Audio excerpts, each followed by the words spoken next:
Madame, Monsieur, bonsoir. Situation de crise aux Pays-Bas après l'explosion très violente qui a soufflé un entrepôt de feux d'artifice et tout un quartier de la ville d'Enschede.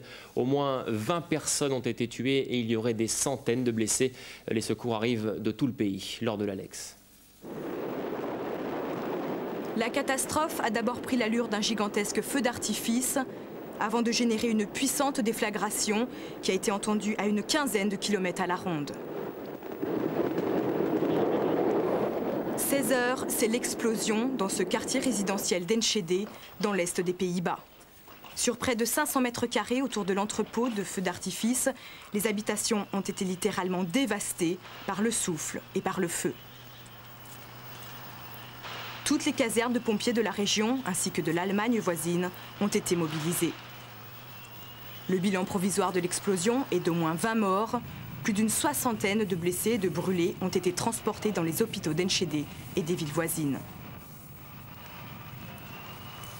L'origine de l'incendie est encore indéterminée, mais la question qui se pose ce soir est de savoir comment les autorités ont-elles pu laisser se développer un quartier entier autour de cette véritable poudrière.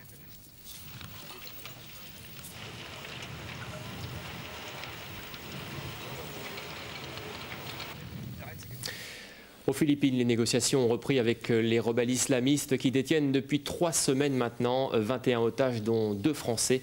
Des négociateurs qui ont tenté aujourd'hui en vain d'obtenir la libération de la touriste allemande gravement malade. Philippe Denis.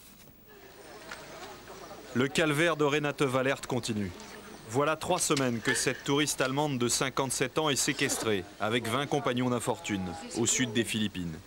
Elle souffre d'hypertension. Ceux qui négocient avec ses ravisseurs pensaient arracher sa libération, mais ils sont rentrés bredouilles. Tout au plus ont-ils obtenu des rebelles des nouvelles de l'otage malade. Elle va très bien, c'est en tout cas ce qu'ils nous ont dit. Ils nous ont assuré qu'elle se portait bien. Son état s'est amélioré. Mais sa libération reste notre priorité. Pour relâcher Renate Wallert, les rebelles du groupe Abu Sayyaf ont fixé leurs conditions, remises aujourd'hui à leurs interlocuteurs. Ils n'exigeraient aucune rançon, mais le retrait de tous les militaires philippins et de toutes les milices anti-rebelles qui se trouvent sur leur terrain d'action. Ces exigences vont être transmises au gouvernement de Manille. Pour l'instant, l'armée philippine n'a pas l'air de vouloir laisser la place aux rebelles. Aujourd'hui encore, elle n'a cessé de patrouiller de façon très visible sur cette île de Jolo où sont séquestrés les otages.